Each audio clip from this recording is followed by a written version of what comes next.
Irán e Israel no tienen frontera compartida. No se han declarado la guerra oficialmente. Y sin embargo, se enfrentan todos los días. En el aire, en el mar, en el ciberespacio, en las calles de países que ni siquiera son los suyos. Este no es un conflicto como los demás. Es una partida de ajedrez cargada de pólvora, ideología y tecnología. Pero, ¿cómo empezó todo esto? ¿Qué quiere realmente Irán? ¿Qué teme Israel?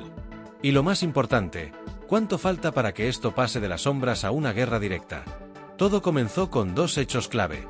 En 1948, se funda el Estado de Israel. En 1979, ocurre la Revolución Islámica en Irán.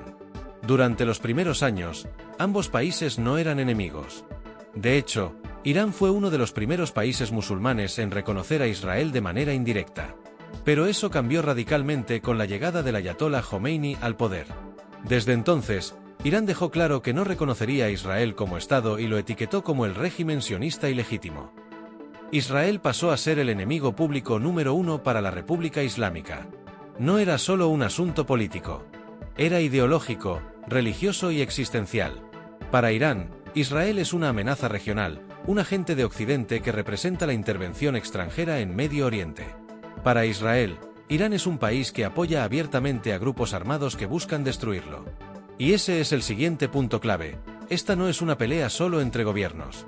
Es una guerra de redes.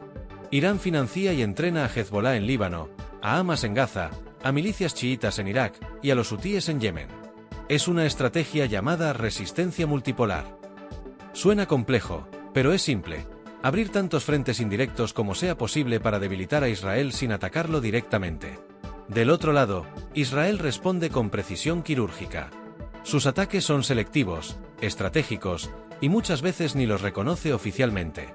Bombardeos en Siria contra convoys iraníes, sabotajes a instalaciones nucleares, eliminación de científicos, hackeos, operaciones de inteligencia al más alto nivel. Israel no espera a que el peligro llegue a su puerta. Lo intercepta a kilómetros de distancia. Pero esta guerra indirecta ya ha dejado huellas directas. En 2020, el científico nuclear iraní Mohsen Fakhrizadeh fue asesinado en un operativo cinematográfico. Irán culpó a Israel. En 2022, drones iraníes atacaron instalaciones israelíes en el norte del país.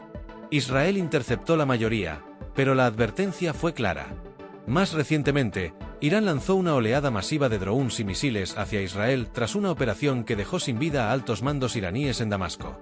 Aunque la mayoría fue interceptada, lo importante fue el gesto: Irán ya no se esconde. Está dispuesto a responder con fuerza, aunque sea simbólica. La tensión ha subido tanto que la pregunta ya no es si habrá una guerra, sino cuándo. Y esa pregunta tiene una variable clave: el programa nuclear iraní.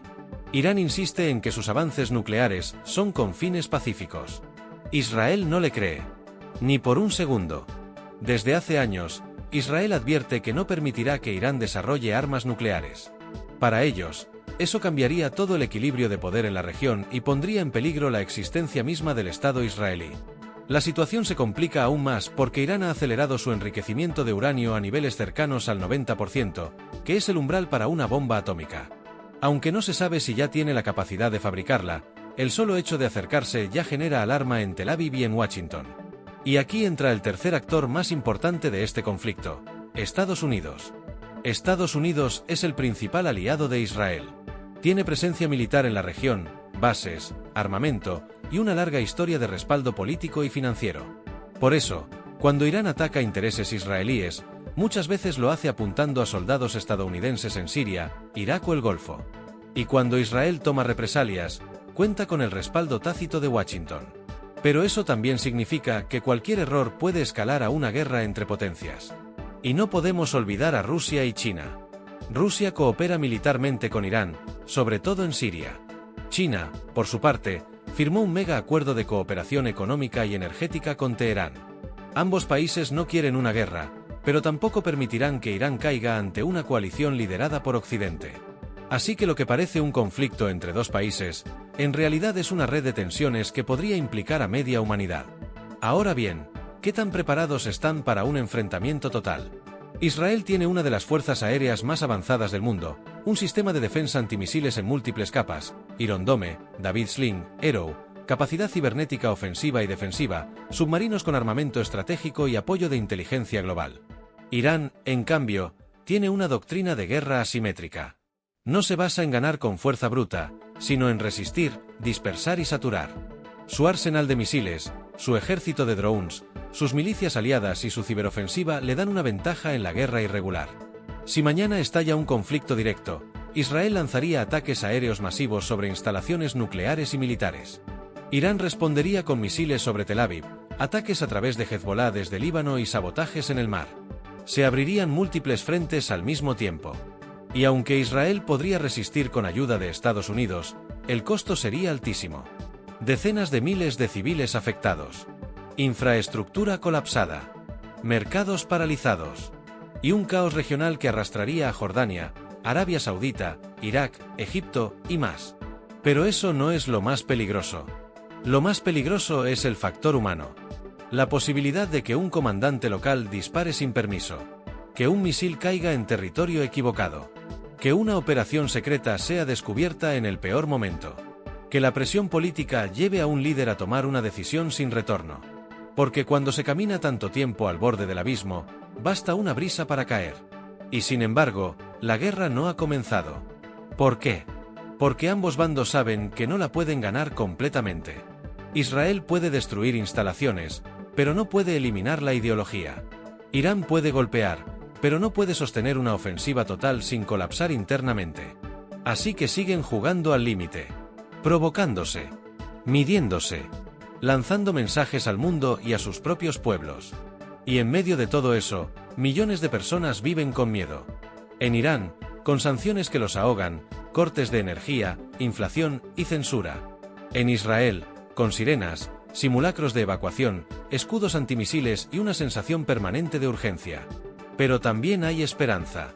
Hay ciudadanos de ambos países que claman por diálogo, por normalización, por un futuro que no esté marcado por el odio heredado. En paralelo, el tema palestino sigue siendo la carta más poderosa que Irán utiliza para deslegitimar a Israel.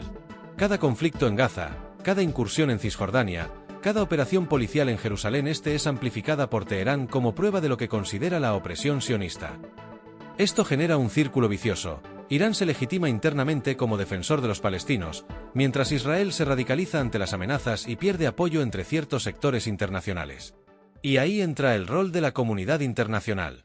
Las potencias europeas intentan mantener con vida el acuerdo nuclear, pero están atrapadas entre el chantaje económico de Estados Unidos y el miedo a un Irán descontrolado. Los organismos multilaterales emiten comunicados, hacen llamados a la moderación, pero carecen de herramientas para influir de verdad. La ONU se ha vuelto un escenario más de acusaciones cruzadas que de soluciones reales. Nadie quiere comprometerse demasiado, pero todos saben que si estalla la guerra, se les exigirá haber hecho más. En este contexto, los mercados reaccionan con nerviosismo.